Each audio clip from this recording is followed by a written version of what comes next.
Hello everyone, welcome back to the channel. जो हमारी series देखिए चल रही है वर्क एनर्जी पावर की, ये आज आपकी लास्ट सीरीज है। इसमें हम जितने क्वेश्चंस आज पॉसिबल होंगे वो कर लेंगे, ठीक है। और अच्छे क्वेश्चंस हैं जो आपके जेई के, नीट के प्रीवियस ईयर क्वेश्चंस भी हैं और एडवांस के भी क्वेश्चंस हैं हमारे कुछ, जो हम यहाँ पे सॉल्व करने वाले हैं, ठीक है। तो चलिए शुरू करते हैं। ठीक है, जो क्वेश्चन नंबर 71 है आपका यहाँ पे दिखाई दे रहा है आपकी स्क्रीन पे, ठीक है। क्वेश्चन में कहा गया है a particle originally at rest, the particle is originally at rest, the highest point of a smooth vertical circle, ठीक है। A particle originally at rest, the highest point of a smooth vertical circle is slightly displaced। मतलब एक हमारा vertical circle है, वो highest point पे जो हमारा ऑब्जेक्ट था वो एट रेस्ट है। समझिए, ये हो गया हमारा क्या, वर्टिकल सर्कल, ठीक है। इस पे पॉइंट, हाईएस्ट पॉइंट पे यहां पे था ऑब्जेक्ट, वो यहां पे एट रेस्ट था। सपोज ये हमारा पॉइंट ए है, इस पॉइंट ए पे जो ऑब्जेक्ट थी वो क्या थी, एट रेस्ट थी। इसको स्लाइटली डिस्प्लेस, थोड़ा सा इसको डिस्प्लेस किया गया। It will leave the circle at a vertical distance H, ठीक है। तो जैसे जब आप इसको डिस्प्लेस करोगे, सपोज फॉर एग्जांपल ये जो ऑब्जेक्ट है वो इस पॉइंट पे, सपोज इस पॉइंट पे आ गई, ठीक है, पॉइंट बी पे आ गई, और ये जो डिस्टेंस है आपकी ए से बी की, मान लीजिए यहां से ये पॉइंट बी हुआ, यहां से यहां की जो हाइट है वो डिस्टेंस एच है। यहां से क्या करेगी, ये सर्कल को छोड़ के डायरेक्टली नीचे की तरफ मूव कर जाएगी। डायरेक्टली कहां मूव कर जाएगी, नीचे की तरफ। ये सर्कुलर मोशन में नहीं होगी, सर्कल पे घूमेगी नहीं। तो मान लेते हैं ये जब यहां पे पॉइंट बी पहुंचता है तो वेलोसिटी यू से ये डायरेक्टली नीचे की तरफ मूव कर जाता है, सच दैट, ये मूव जब करेगा, क्वेश्चन में कहा गया है move circle at a vertical distance h below the highest point such that. तो कंडीशन में फाइंड आउट करना भाई ये h का वैल्यू हमारा कितना होगा, ठीक है। तो चलिए यहां पे मान लेते हैं इसका भाई सेंटर है, तो पॉइंट बी पे कौन कौन से फोर्सेस हैं जो हमारे काम कर रहे हैं वो आपको फाइंड आउट करना पड़ेगा, ठीक है। सपोज कर लेते हैं भाई कि ये यहां से, ठीक है, ये ए और बी के बीच में जो एंगल बन रहा है वो एंगल है थीटा, ठीक है। हमें एच की वैल्यू फाइंड आउट करनी है, जरा समझिएगा ध्यान से बात को, ठीक है। तो इस पे देखो, यहां पे इस ऑब्जेक्ट पे इसका वेट mg काम करेगा, कहां पे, डाउनवर्ड डायरेक्शन में, ठीक है। तो अब ये क्योंकि थीटा था तो ये वाला एंगल भी आपका हो जाएगा थीटा। तो towards the centre O, toward centre O mg का एक कंपोनेंट काम करेगा क्या, that is mg cos theta, बराबर है, mg cos थीटा काम करेगा। और यहां पे इससे इस डायरेक्शन में एक कंपोनेंट काम करेगा आपका mg sin थीटा। इसमें कोई दिक्कत, कोई परेशानी, कोई डाउट नहीं है, ठीक है। और इस ऑब्जेक्ट पे एक नॉर्मल रिएक्शन n काम करेगा अपवर्ड डायरेक्शन में। ये भी चीज आपको क्लियर है एकदम, ठीक है। सपोज कर लीजिए भाई कि ये जो आपका रेडियस है o से b का, जो रेडियस है o से b का वो है आपका r। सर्कल का जो रेडियस है, चलो ये कह देता हूं यार, ये वाला, ये सर्कल का रेडियस हो गया, ये r हो गया, ठीक है। नाउ अगर आप वैल्यू चेक करो तो हमें h की वैल्यू निकाल लेनी है, सपोज, है ना। ये सेंटर o हो गया, ये a b हमने लिया था, ये c ले लिया था हमने, ठीक है। तो ये c की वैल्यू हमें कैसे निकलेगी, तो ये देखो जो आपका o b आपका r है, यानी o a भी होगा आपका r, ठीक है। तो अगर आपको ac निकालना यानी h की वैल्यू निकालनी है तो आप क्या कर लोगे बेटा, अगर आपको h की वैल्यू चाहिए तो आप OA यानी पूरे में से आप माइनस करोगे OC को, ठीक है। OC को आप माइनस करोगे, देखो OC की वैल्यू क्या हो जाएगी, अगर मैं ये छोटा सा ट्रायंगल बना लूं, देखो हर चीज यहां पे क्लियर हो जाएगी, हर चीज क्लियर होगी, टेंशन लेने की जरूरत नहीं है। देखो ये हो गया O, ये हो गया C, ये हो गया B, ये एंगल थीटा था, ये एंगल थीटा था, ये OB की जो डिस्टेंस थी वो R थी, तो जो OC हो जाएगा देखो वो हो जाएगा R cos थीटा, होगा कि नहीं होगा? क्योंकि अगर आप cos थीटा लिखो, अगर आप क्या लिखते हो cos थीटा, तो ये हो जाएगा एडजेसेंट यानी OC अपॉन हाइपो OB, तो आपको जो OC की वैल्यू मिल जाएगी वो मिल जाएगा OB cos थीटा, OB की वैल्यू जो है वो है आपकी R, यानी R cos थीटा आपको वैल्यू मिल जाएगी, बराबर। तो अगर आप H निकालो तो H की वैल्यू क्या हो जाएगी, OA यानी रेडियस R माइनस OC कितना है हमारा, R cos थीटा है। एक तो ये हो गया हमारा वैल्यू। अब बस अगर मुझे R की वैल्यू मिल गई तो मुझे H का रिलेशन मिल जाएगा, मिल जाएगा नहीं मिल जाएगा भाई? H में मतलब R चाहिए और क्या चाहिए, cos थीटा चाहिए, तो हमें H मिल जाएगा, ठीक है। R तो चलो आपको दिया हुआ है ना, R है यानी cos थीटा, मेन गेम है आपका cos थीटा का। cos थीटा की वैल्यू अगर हमें मिल गई तो हमें क्या मिल जाएगा, H की वैल्यू मिल जाएगी। अच्छा अब यहां पे देखिए, यहां पे जो एक रिजल्टेंट N है वो बाहर की तरफ लग रहा है और mg cos थीटा अंदर की तरफ लग रहा है। इन दोनों का जो नेट होगा जिसको हम कहते हैं F नेट, वो F नेट मिलके क्या देगा, सेंट्रीपिटल फोर्स देगा। और सेंट्रीपिटल फोर्स की वैल्यू क्या जो होगी, कहां पे होगी, उसकी डायरेक्शन अंदर की तरफ होगी, यानी mg cos theta minus n, ये दोनों मिलके देंगे आपको F सेंट्रीपिटल, बराबर है ना। तो ये हो गया आपका mg cos थीटा माइनस। अब देखिए क्योंकि ऑब्जेक्ट जो है यहां पे B पे कांटेक्ट से छूट जा रही है, क्वेश्चन में कहा था, क्वेश्चन में कहा था it will leave the circle, it will leave the circle at a vertical distance h।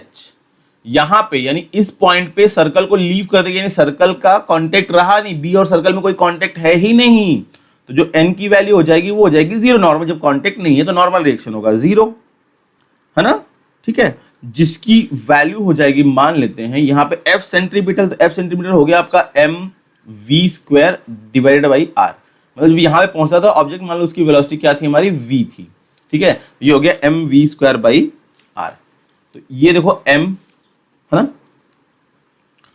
अब यहां से हो गया आपका ये वाला m और ये वाला m कैंसिल हो गया, हमें मिल गया v स्क्वायर का value, v square equals to क्या, आर जी कॉस थीटा। एकदम क्लियर है, एकदम क्लियर है, इसमें कोई दिक्कत नहीं है। अब एनर्जी कंजर्वेशन लगा देते बेटा ए और बी से, है ना। ए और बी पे अगर मैं एनर्जी कंजर्वेशन यूज कर दूं तो अब हम कहेंगे total energy at A must be equals to total energy at B. तो भाई ए पे जो ऑब्जेक्ट था, यानी ए पे जो इसका ये होगा क्या, तो पोटेंशियल एनर्जी की बात कर लेंगे, तो जो पोटेंशियल एनर्जी इसकी होगी, ए और बी की बातें कर रहे हैं, तो भाई बी से जो हाइट पोटेंशियल एनर्जी जो हो जाएगी इसकी हो जाएगी mgh। इसमें कोई डाउट किसी को नहीं है, एकदम क्लियर है ये, बराबर ना, क्योंकि बी से ए की हाइट h है। ओके, काइनेटिक एनर्जी क्योंकि ऑब्जेक्ट ए पे थी एट रेस्ट, तो काइनेटिक एनर्जी v वेलोसिटी 0 यानी काइनेटिक एनर्जी 0।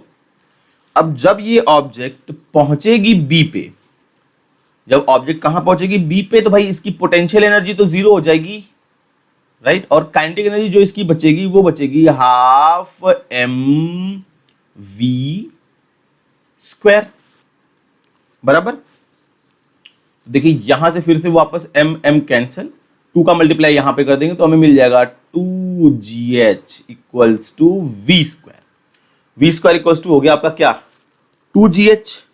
अब इसकी वैल्यू अगर मैं पुट कर दूं, ये देखो यहां पे v स्क्वायर है आपके पास, है ना, v स्क्वायर आपका है 2gh, यहां पे v स्क्वायर आया r cos थीटा, बराबर। तो दोनों को अगर मैं इक्वेट कर दूं तो यू कैन से कि r g cos theta equals to 2gh। इसमें भी कोई डाउट किसी को नहीं है। अच्छा क्वेश्चन भाई, जी जी कैंसिल हो गया, यू कैन से कि cos theta equals to 2h by r. cos theta की वैल्यू क्या निकल गई बेटा, 2h बाई आर। अब देखिए क्योंकि क्वेश्चन में आपको h का रिलेशन निकालना है ना, h की वैल्यू निकाल लेनी है, बराबर। तो h की वैल्यू देखो यहां पे क्वेश्चन में क्या कहा गया है भाई, h equals to r minus r cos theta, यहां पे वैल्यू पुट कर दो, है ना, r minus r cos theta, तो आपको मिल जाएगा, फिर से देखो यहां पे वैल्यू अगर आप पुट करोगे तो आपको मिल जाएगा H equals to r minus r into cos theta के प्लेस पे लिख देंगे 2h/r। ठीक है, आर आर हो गया आपका यहां पे कैंसल, आपको मिला h is equals to r minus 2h। 2h आपका यहां पे आके बन जाएगा plus h, 2h minus 2h यहां पे प्लस h बन जाएगा, यानी आपको मिल जाएगा यहां पे 3h।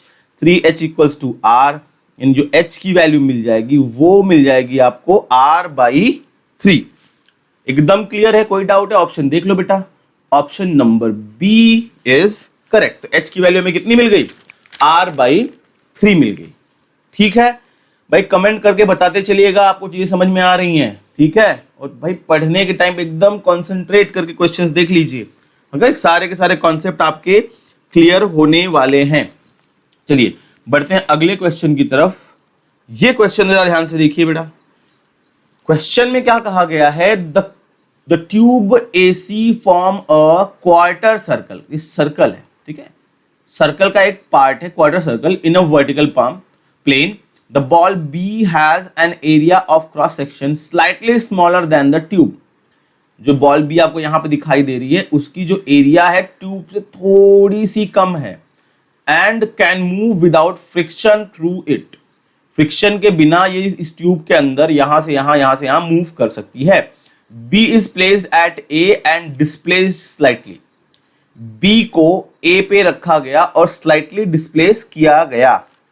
बी को कहां पे रखा गया? ए पे रखा गया और उसको डिस्प्लेस किया गया। तो कंडीशन क्या क्या? इट विल, ऑप्शन दिया है, always be in contact with inner wall of the tube, always be in contact with the outer wall of the tube, initially be in contact with the inner wall and later with the outer wall, initially be in contact with the outer wall and later with the, मतलब कि या खाली अंदर की wall से, ये अंदर वाली वॉल से कांटेक्ट में रहेगा, या बाहर वाली में, या शुरू में अंदर रहेगा बाद में बाहर, या शुरू में बाहर वाली कांटेक्ट में रहेगा और बाद में अंदर।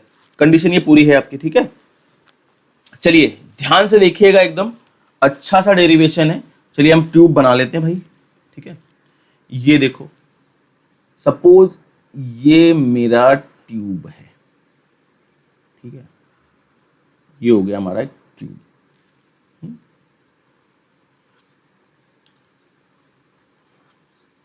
है ना?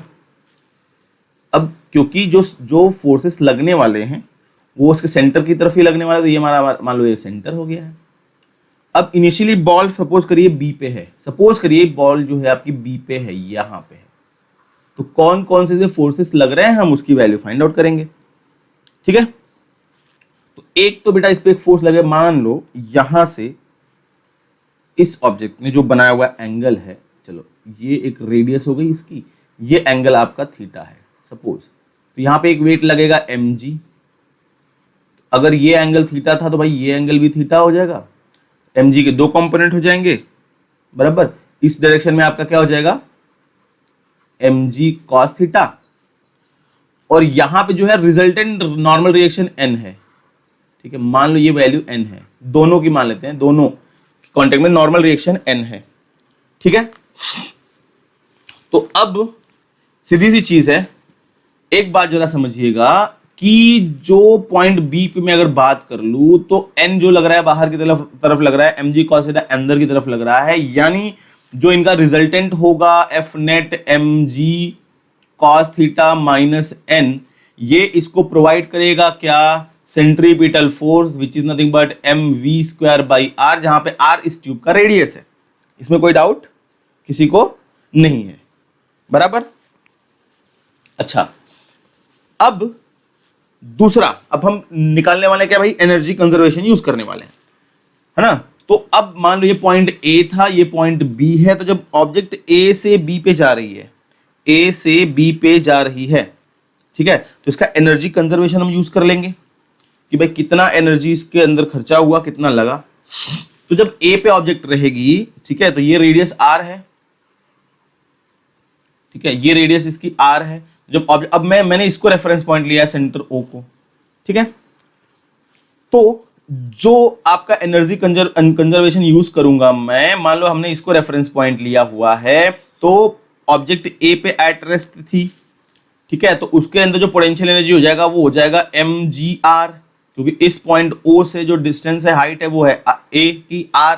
ओके, अब जब वो ऑब्जेक्ट B पे पहुंचेगी तो क्योंकि ऑब्जेक्ट A पे एट रेस्ट थी ना पहले, तो पोटेंशियल एनर्जी ही होगा, काइनेटिक एनर्जी तो होना नहीं है। अब B की अगर आप बात कर लो, B पे जब आएगा तो उसके पास आ जाएगी kinetic energy, that is half mv² plus इसकी पोटेंशियल एनर्जी हो जाएगी बेटा तो mg, और यहां से इस पॉइंट से ये वाली हाइट कितनी होगी देख लो भाई। एक ट्रायंगल बना हुआ है, अच्छा सा छोटा सा बना देते हैं। ये एंगल देखिए आपका थीटा था, तो ये एंगल आपका थीटा हो गया, ठीक है। ये आपका आर हुआ, हमें ये फाइंड आउट करना, तो ये हो जाएगा आपका आर कॉस थीटा, बराबर ना। यानी ये वाली जो हाइट हो गई, ये वाली हाइट यहां से यहां, यानी यहां से यहां, वो हो गया आपका क्या, आर कॉस थीटा, ठीक है।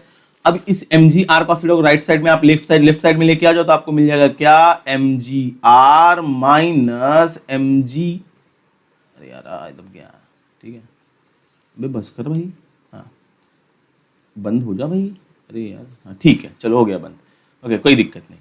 तो ये हो जाएगा आपका mg r cos theta equals to half mv², बराबर हाफ mv²। अब बेटा यहां से देखो mgr कॉमन ले लोगे, mgr कॉमन लिया तो मेरे पास बच जाएगा 1 माइनस कॉस थीटा, ये हाफ था, 2 का मल्टीप्लाई यहां पे कर देंगे, देखो ये वाला m, ठीक है, 2 का मल्टीप्लाई यहां पे हो जाएगा, 2 यहां पे आ गया तो मुझे मिल गया क्या, mv²। तो यहां का m कैंसिल हो गया, तो मुझे मिल गया 2gr 1 minus cos theta equals to v²। हमें v² की वैल्यू मिल गई, बराबर। या आप एक काम कर सकते हो यार, m कैंसिल ना करके mv² की वैल्यू ले लो, बराबर। चलो m कैंसिल ना करो तो हमें mv² का वैल्यू मिल गया, m कैंसिल नहीं किया तो हमें mv² का वैल्यू मिल गया। ये देखो ये mv² की वैल्यू मिल गई, इसको हम पुट कर देते ये वाले इक्वेशन में, ध्यान से देखिएगा, ठीक है। तो हमें क्या मिल जाएगा, हमें मिल जाएगा क्या, mg cos theta minus n equals to, जहां पे mv² है वहां पे हम लिख देंगे 2mgr 1 माइनस कॉस थीटा, बराबर। mv² के प्लेस पे हमने ये लिख दिया 2mgr 1 minus cos theta divided by r। देखिए ये r कैंसिल हो गया, ठीक है। तो हमें मिल जाएगा mg cos theta minus n equals to, ये ब्रैकेट जरा ओपन करिए तो 2mg का मल्टीप्लाई 1 में हो जाएगा, तो ये मिलेगा 2mg minus 2mg cos theta, बराबर। माइनस 2mg cos थीटा आपका इस तरफ आ जाएगा तो प्लस 2mg cos थीटा हो जाएगा। दो तीनों को मिला के आपको इसको, ये देखो ये माइनस था, इधर आगे प्लस हो जाएगा, और एक यहाँ पे पहले से था mg cos थीटा, दोनों मिलकर हो जाएंगे 3mg cos theta which is equals to 2mg और माइनस n था आपका, ठीक है, 2mg है ना, यहां पे माइनस n था, ठीक है, इक्वल्स टू 2mg हो जाएगा, ठीक है। यहां से हम लोग n की वैल्यू निकाल लेते हैं, तो n आपका आएगा राइट साइड में, हो जाएगा पॉजिटिव, और ये आएगा लेफ्ट साइड में, तो आपको मिल जाएगा 3mg cos theta minus 2mg, बराबर है, क्लियर है। अच्छा अब यहां से हमें मिल गया क्या, 3mg cos theta minus 2mg। अब अगर आप यहां से mg को ले लो कॉमन, जो कि कांस्टेंट टर्म रहने वाला है थ्रू आउट, mg को हमने ले लिया कॉमन, तो हमारे पास क्या बच गया, 3 cos थीटा माइनस 2, ठीक है। अब कंडीशन हम चेक कर लेंगे कि n की वैल्यू कितनी आ रही है, क्या आ रही है। अगर मैं पहला कंडीशन ये कहूं कि if n is greater than 0, n की वैल्यू पॉजिटिव है, यानी इसकी वैल्यू भी क्या होनी चाहिए, n इज पॉजिटिव, यानी n की वैल्यू यानी क्या हो जाएगी, n की वैल्यू किस पे डिपेंड करेगी, 3 cos थीटा माइनस 2 पे डिपेंड करेगी, यानी जो आपकी वैल्यू 3 cos थीटा माइनस 2 आनी चाहिए वो भी आनी चाहिए 0 से ज्यादा, यानी cos थीटा की वैल्यू जो आनी चाहिए वो आनी चाहिए 2/3 से ज्यादा। अच्छा दूसरा कंडीशन हम चेक कर लेते हैं, ठीक है। तो 2/3 यानी पॉजिटिव आया, ये बात जरा समझिएगा, पॉजिटिव है, इसका मतलब क्या होगा कि भाई ये इनर वॉल को टच करके चलेगा। किसको टच करके चलेगा? इनर वॉल को टच करके चलेगा, है ना। अच्छा, तो और कभी भी जो नॉर्मल रिएक्शन जो होता है वो होता है हमारा पॉजिटिव ही आता है, ठीक है। और अगर n की वैल्यू आ गई क्या हमने, और यहां पे देखो जो हमने n लिया हुआ है वो दोनों का रिजल्टेंट नॉर्मल रिएक्शन यानी a और b का रिजल्टेंट नहीं, यानी क्योंकि देखो b जो है वो नॉर्मल रिएक्शन देगा ऊपर की, जो बाहर वाली वॉल है वो नॉर्मल रिएक्शन देगा ऊपर की तरफ, ठीक है। और a जो है वो नॉर्मल रिएक्शन देगा, b जो देगा सॉरी अंदर की तरफ देगा, बाहर वाला। जैसे यहां पे सपोज करो, देखो यहां पे मैं बना के बताता हूं आपको, जैसे ये है, बात समझिएगा जरा, ये बॉल है आपकी, तो इसका ये मान लो वो 1 हो गया वॉल, ये वॉल 2 हो गया, तो वॉल 1 का जो नॉर्मल रिएक्शन आएगा वो n1 आएगा नीचे की तरफ, और जो 2 का नॉर्मल रिएक्शन आएगा वो n2 जो आएगा वो ऊपर की तरफ आएगा। और दोनों के रिजल्टेंट को मैंने कहा यार ये n है, ठीक है, जो रिजल्टेंट आएगा वो n आएगा। तो n बड़ा होगा यानी n2 इज ग्रेटर, है ना, n बड़ा यानी n पॉजिटिव मतलब n2 greater, n2 minus n1 करेंगे, और n स्मॉलर अगर आपका n नेगेटिव आएगा यानी n1 इज ग्रेटर, तो वही बातें कर रहे हैं हम। तो अगर n की वैल्यू पॉजिटिव है तो cos थीटा की वैल्यू आ गई आपकी 2/3, ठीक है। अगर मैं कह दूं कि n इज नेगेटिव, यानी दूसरा कंडीशन में कह दूं कि अगर n इज स्मॉलर देन 0 यानी 3 cos theta minus 2 is less than 0, यानी यू कैन से cos थीटा लेस देन 2/3 हो जाएगा यहाँ पे, बराबर ना, 2 यहाँ पे आ जाएगा तो t हो जाएगा आपका 2/3, ठीक है, cos थीटा लेस देन 2/3। तो ये तो कंडीशन पॉसिबल है नहीं, ये कंडीशन पॉसिबल है नहीं, यानी जो हमारा ये ऑप्शंस में आएगा तो एक बार क्या करेगा, पहले तो ये दोनों एक ही के कांटेक्ट में तो होना नहीं है, always be in inner outer नहीं, initially be in contact with the inner wall, पहले वो अंदर की वॉल से कांटेक्ट में रहेगा और उसके बाद वो बाहर की वॉल से कांटेक्ट में आ जाएगा, ठीक है। तो ऑप्शन नंबर सी जो है वो हमारा करेक्ट है, बराबर। अच्छा चलिए बढ़ते हैं हम लोग अगले क्वेश्चन की तरफ। अगला क्वेश्चन देखिएगा, क्वेश्चन में आपको दिया गया है भाई एकदम सिंपल सा क्वेश्चन, एकदम सादा सा सवाल है। A ring rotates about z axis as shown in the figure. The plane of rotation is xy, ठीक है, xy plane में रोटेट कर रहा है। At certain instance the acceleration of particle p का जो acceleration है on the ring is 6i cap minus 8j cap। मतलब i मतलब x की डायरेक्शन का और j मतलब y की डायरेक्शन का, ठीक है। तो यहां पर जो एक्सेलरेशन दिया हुआ है वो है 6i cap minus 8g cap metre per second square. Find the angular acceleration of the ring, angular acceleration निकालना है यानी अल्फा निकालना है, and the angular velocity at that, angular accel यानी अल्फा फाइंड आउट करना है मुझे और ओमेगा फाइंड आउट करना है। रेडियस दिया हुआ है आपको 2 मीटर, ठीक है, एकदम सिंपल क्वेश्चन है। देखो यार सीधी सी चीज है, अब यहां पे 2 एक्सेलरेशन लग रहे हैं भाई, एक्स की तरफ वाई की तरफ, तो 6 देखो यहां देखो, ठीक है, जो है x की तरफ, जो x की डायरेक्शन यानी इस डायरेक्शन में जो एक्सेलरेशन लग रहा है वो है 6 मीटर पर सेकंड स्क्वायर, और y की नेगेटिव y की डायरेक्शन में यानी इस डायरेक्शन में जो एक्सेलरेशन लग रहा है वो है 8 metre per second square. Clear है, एकदम क्लियर है, सामने से क्लियर है भाई, ओके। अब हमें निकालना है भाई कि अब आपको पता है ए टेंजेंशियल की वैल्यू क्या होती है, टेंजेंशियल एक्सेलरेशन जो होता है वो होता है आपका r into alpha, A tangential not the radial, a tangential जो होता है वो होता है r अल्फा, बराबर। ए टेंजेंशियल जो होता है वो होता है r अल्फा, और जो ए रेडियल होता है, ए रेडियल जो होता है वो होता है v स्क्वायर पाई r, बराबर। देखो कॉन्सेप्ट एकदम खत्म, समझिएगा। ए टेंजेंशियल होता है r अल्फा, ए रेडियल होता है v स्क्वायर बाई r, ठीक है, और v की जो वैल्यू होती है वो होती है r ओमेगा, v की जो वैल्यू होती है वो क्या होती है r ओमेगा।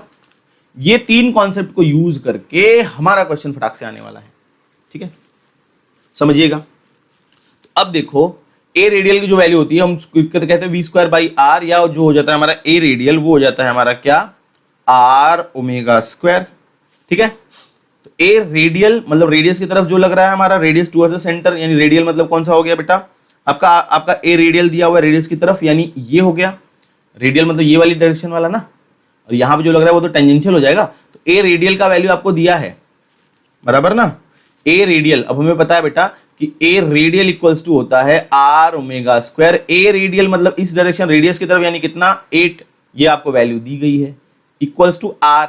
आर आपको रेडियस दिया हुआ है देखो क्वेश्चन में 2 मीटर, 2, तो ये हो गया ओमेगा स्क्वायर। कैंसिल कर दोगे आपको 4 मिल जाएगा यहाँ पे ओमेगा स्क्वायर, यानी ओमेगा की आपको जो वैल्यू मिल गई वो मिल गई 2। ओमेगा की वैल्यू कितनी मिल गई आपको, 2 मिल गई, बराबर। अच्छा, और ए जो टेंजेंशियल है वो होता है आपका आर अल्फा, बात समझिएगा, ठीक है। तो ओमेगा हमारा आ गया पहला, दैट इज 2। अब देखो जो ए टेंजेंशियल होता है, ए टेंजेंशियल वो होता है बेटा आर अल्फा। ए टेंजेंशियल आपको वैल्यू कितना दिया हुआ है 6 इक्वल्स टू आर है आपका 2 into alpha.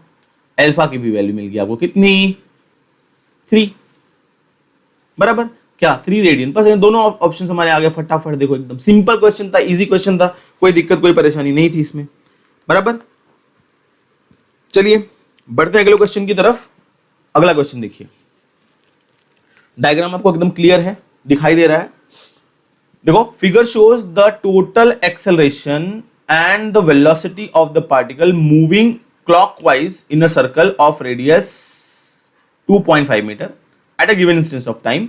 Eight this instance find, इस टाइम पे हमें फाइंड आउट करना है radial acceleration, speed of the particle and its tangential acceleration. Radial acceleration a radial, a tangential, और स्पीड निकाल लेनी है। देखो एकदम सामने सामने आपको क्वेश्चन दिया गया है, एकदम इजी सा क्वेश्चन है, एकदम इजी क्वेश्चन है। आपको ए की भी वैल्यू दी हुई है, दैट इज 25, है ना। तो अब एक बात जरा समझिएगा, जो एक्सेलरेशन ए है इसके 2 कंपोनेंट हो जाएंगे, एक कंपोनेंट यहां पे बनेगा, देखो यार फिर से मैं यहां पे डायग्राम ड्रॉ कर देता हूं, अच्छा सा सिंपल सा डायग्राम, ठीक है। ये आपका ए है, ये एंगल बन रहा है बेटा 30 डिग्री का, तो इसके 2 कंपोनेंट हो जाएंगे क्वेश्चन में, इसके 2 कंपोनेंट हो जाएंगे।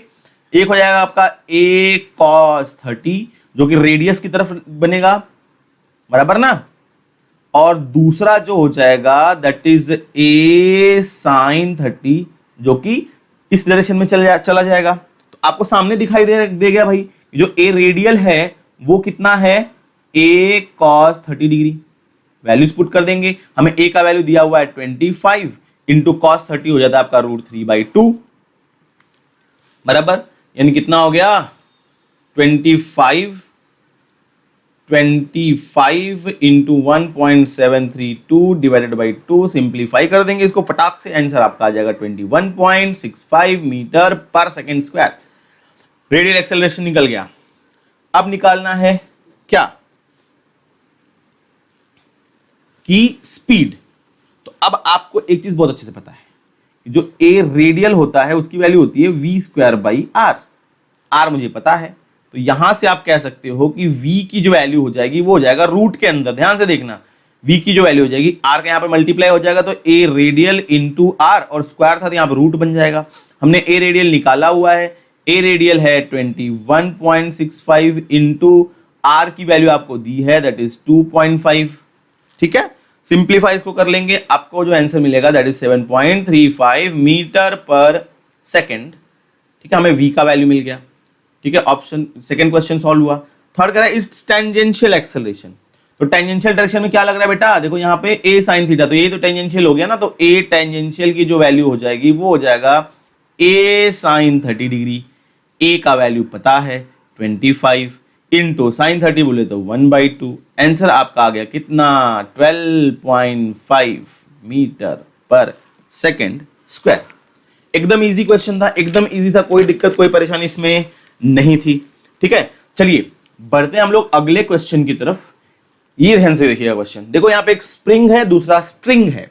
तो जैसे ही कहीं पे स्प्रिंग और स्ट्रिंग की बात होती है, आपको एक बात समझ लेना है कि स्प्रिंग का जो फोर्स है वो डायरेक्टली फटाक से ऑन द स्पॉट, ये लेजी फोर्स होता है, बहुत बहुत आलसी आदमी होता है, तो ये जो स्प्रिंग फोर्स है वो डायरेक्टली 0 पे नहीं आता है, स्ट्रिंग फोर्स डायरेक्टली 0 पे आ जाता है। अब क्वेश्चन पे आते हैं। क्वेश्चन देखिए, कह रहा था blocks of R of mass 2 kg shown in equilibrium at t equals to 0 right spring in figure 1, इसका राइट स्प्रिंग पहले का end right string in figure 2 breaks, right वाले यानी ये ब्रेक हो जाता है और इसका ये ब्रेक हो जाता है। Okay, find the ratio of instantaneous acceleration, है ना, ऑफ द ब्लॉक। स्प्रिंग का और स्ट्रिंग का जो एक्सेलरेशन रहेगा उसका रेशियो फाइंड आउट करना है। क्या फाइंड आउट करना है? रेशियो फाइंड आउट करना है।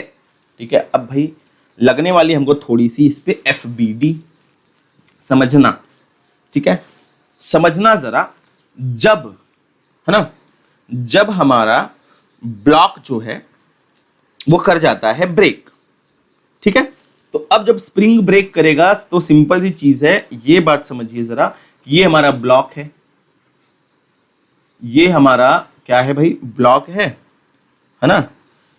इस ब्लॉक पे जब ये ब्रेक कर जाएगा, जब ब्रेक कर जाएगा तो देखो यहां पे पहले तो इसका जो वेट mg दैट इज 20 हो जाएगा, 2 kg यानी 20 न्यूटन नीचे की तरफ लग जाएगा, बराबर।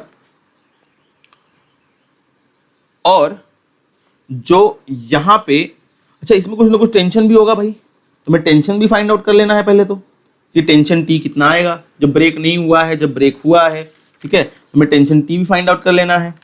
ठीक है, चलिए, तो जब ब्रेक नहीं हुआ है, अगर उस समय मैं FBD ड्रॉ करूं किसका? स्प्रिंग का, तो क्या क्या रहेगा, है ना। तो यहां पे जरा देखिए आप, इन दोनों का जो रिजल्टेंट आएगा, स्प्रिंग का जो रिजल्टेंट आएगा वो ऊपर की तरफ आएगा। ठीक है, अब देखो यहां पे ये 37 था, इन दोनों का रिजल्टेंट ऐसे आएगा ना, तो ये अगर 37 है तो यहाँ पे ये वाला 37 हो जाएगा, बराबर। ये मान लो टेंशन T था 37, तो यहाँ पे ये भी आपका क्या हो जाएगा? ये आपका 37 है तो ये भी आपका कितना हो जाएगा? 37। ठीक है, तो अब जो टेंशन लगेगा इस डायरेक्शन में, मान लो यहाँ पे भी टेंशन T था, यहाँ पे भी टेंशन T था, जब ब्रेक नहीं हुआ था, तो इसका T का कंपोनेंट हो जाएगा यहाँ पे T cos थीटा, यानी दैट इज 2T। कितना लगेगा जो आपका फोर्स है? That is 2T sin 37 degree, बराबर ना। यहां पे जो काम करेगा, जब स्प्रिंग ब्रेक नहीं हुई थी, तो वो लगने वाला है आपका 2T sin, है ना, 2T sin 37 डिग्री, बराबर। 2T sin 37 डिग्री ये इस पे काम करने वाला है। सिमिलरली यहां पे भी जो स्ट्रिंग है, जब स्ट्रिंग ब्रेक नहीं हुई होगी, तो यहां पे भी देखिए भाई, अगर यहां पे भी टेंशन T है, यहां पे भी टेंशन T है, ठीक है, अब इसको T ना लेके T डैश आप कह सकते हो, ठीक है, इसको कह दो T डैश। तो जब सब स्प्रिंग ब्रेक नहीं हुई होगी तो यहाँ पे भी काम, यहाँ पे देखो ये 37 डिग्री था, तो ये भी 37 डिग्री रहेगा, ये भी 37 डिग्री रहेगा। तो इस पे जो टेंशन, रिजल्टेंट टेंशन यहाँ पे लग रहा है, वो लग रहा है कितना आपका? बात समझिएगा भाई, ये हो जाएगा 2T डैश साइन 37 डिग्री, क्योंकि इसके कंपोनेंट यहाँ पे T डैश था, इसका एक कंपोनेंट यहाँ पे आएगा T डैश साइन 37, इसका भी आएगा T डैश साइन 37, तो यहाँ हो गया 2T डैश साइन 37 डिग्री। और इसका भी जो वेट है, तो जब स्प्रिंग ब्रेक नहीं हुई होगी तो आपको एकदम पता समझ में आ गया कि भाई 20 न्यूटन। ठीक है, जब स्ट्रिंग या स्प्रिंग ब्रेक नहीं हुई तो कोई फर्क पड़ने वाला नहीं है, क्योंकि दोनों का मास सेम है, दोनों पे जो आपका टेंशन आएगा वो सेम आने वाला है। ठीक है, तो अब हम पहले तो इसकी, जब स्प्रिंग ब्रेक नहीं हुई थी तो जो वैल्यूज काम कर रहे थे भाई, वो तो आपका मिल गया कितना? 2T sin 37 डिग्री, बराबर। तो चलिए, अगर मैं FBD के इस FBD से एक चीज मैं कैलकुलेट करना चाहूं, आई कैन से कि यार जो 2T sin 37 है, 2T sin 37 degree, it is equals to 20 k, it is equals to 20 के। ठीक है, 2 1 जा, ये हो गया आपका 2 10 जा, sin 30 की वैल्यू जो आपकी हो जाती है वो कितनी हो जाती है? 3/5, 3/5। तो ये हो गया आपका T इंटू 3/5 इक्वल्स टू 10। तो आपको T का वैल्यू मिल जाएगा क्या? 50/3। दोनों में T की वैल्यू जो मिलने वाली, वो अब मिलने वाली है आपकी कितनी? 50/3 ही मिलने वाली है। एकदम क्लियर है, इसमें कोई डाउट नहीं है, बराबर। अच्छा, अब एक बात जरा समझिएगा, अब हम क्या कर लेते भाई, जब स्प्रिंग ब्रेक करेगी, जब क्या ब्रेक करेगा बेटा? स्प्रिंग ब्रेक करेगा, तो ये वाला जब ब्रेक कर जाएगा तो क्या होगा? अब जब स्प्रिंग ब्रेक कर गई तो बात जरा समझिएगा, एकदम सिंपल सा सवाल है, ये स्प्रिंग की मैं बात कर रहा हूं, ये स्प्रिंग है मेरी, जब स्प्रिंग ब्रेक कर जाएगा तो ये ऑब्जेक्ट जो इस डायरेक्शन में मूव करेगी ना, ऑब्जेक्ट जो है वो इस डायरेक्शन में मूव करेगी। अब जो इस पे फोर्स लग रहा है वो टेंशन टी यहां पे लग रहा है जिसकी वैल्यू हमने निकाल दी है 50/3 की, बराबर।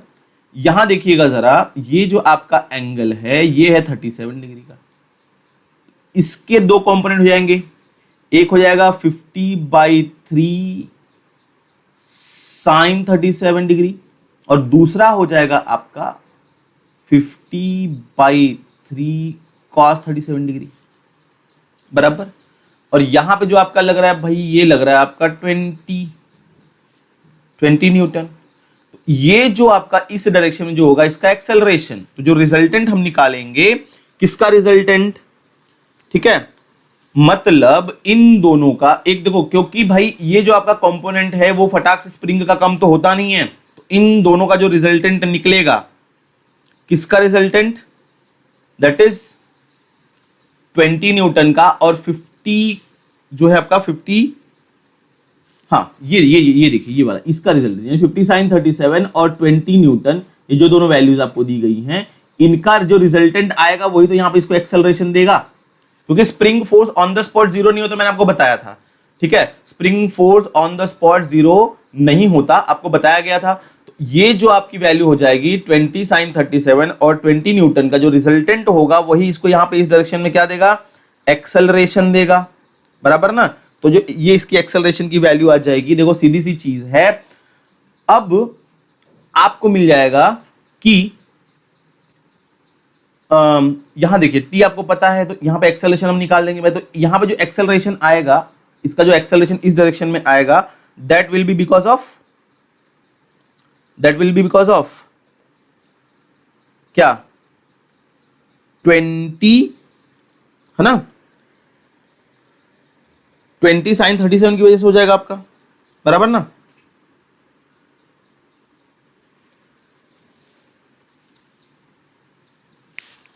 नहीं, ये आप जब ब्रेक करोगे इसको, ये 20 न्यूटन काम कर रहा है, हाँ ये तो सही है, इसमें कोई दिक्कत नहीं है।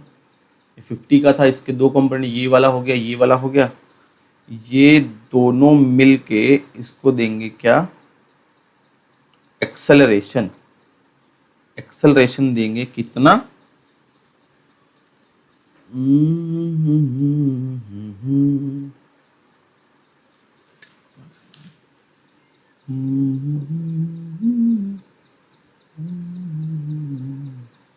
हाँ ओके ओके ओके, देखो ये जो आपका आएगा, यानी एक्सेलरेशन यानी इस डायरेक्शन में, दैट इज 20 न्यूटन माइनस 50/3 ये वाला साइन 37, ये जो देगा इसको देगा आपको मास इंटू जो रिजल्ट होगा, मास इंटू एक्सेलरेशन होगा, बराबर ना, मास इंटू एक्सेलरेशन हो जाएगा, बराबर। तो जो आपका यहां पे 37 की वैल्यू मुझे पता है, तो ये हो जाएगा आपका कितना, 20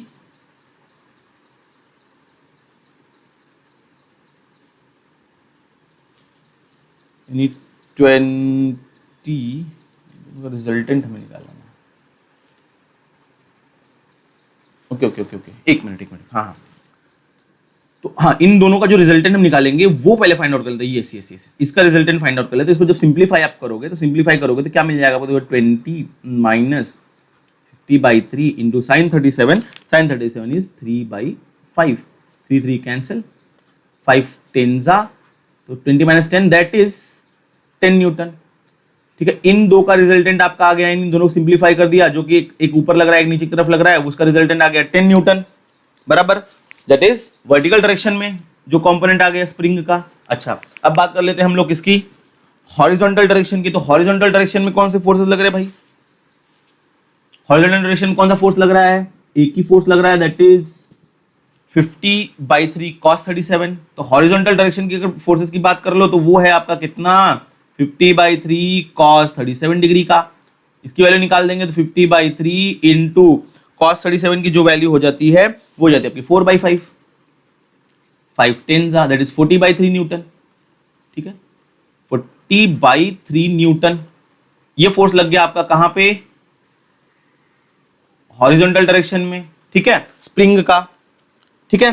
तो जो रिजल्टेंट आपका देखो तो स्प्रिंग का जो रिजल्टेंट फोर्स रहेगा एफ रिजल्टेंट, एफ आर जिसको हम लोग कह देते हैं एफ रिजल्टेंट, ठीक है, एफ रिजल्टेंट जो रहेगा, क्योंकि दो फोर्सेस लग रहे हैं, एक वर्टिकल डायरेक्शन में लग रहा है फोर्स 10 न्यूटन का और हॉरिजॉन्टल डायरेक्शन में फोर्स जो लग रहा है वो है 40/3 न्यूटन का। तो दोनों का जो रिजल्टेंट होगा, एक यहां लग रहा है भाई, एक यहां, देखो यहां पे सीधी सी बात समझना, एक फोर्स नीचे की तरफ लग रहा है जिसकी वैल्यू हमने निकाली है 10, और एक रिजल्टेंट इस डायरेक्शन में लग रहा है जिसकी वैल्यू है 40/3। इन दोनों का जो रिजल्टेंट होगा वो होगा एफ आर। जो एफ आर की वैल्यू हो जाएगी वो हो जाएगा √10 का स्क्वायर प्लस 40/3 का स्क्वायर, और यही मिला के आपको देगा मास इंटू एक्सेलरेशन। जो रिजल्टेंट होगा ये होगा इस डायरेक्शन में, ये वाला डायरेक्शन में हो जाएगा जो आपका एफ रिजल्टेंट आएगा, ठीक है, वो आपका हो जाएगा मास इंटू एक्सेलरेशन, ठीक है। तो मास इंटू एक्सेलरेशन होगा, सिंप्लीफाई कर लेंगे बेटा इसको, इसकी जो वैल्यू आप सिंप्लीफाई कर दोगे ये आ जाएगा आपका 50/3।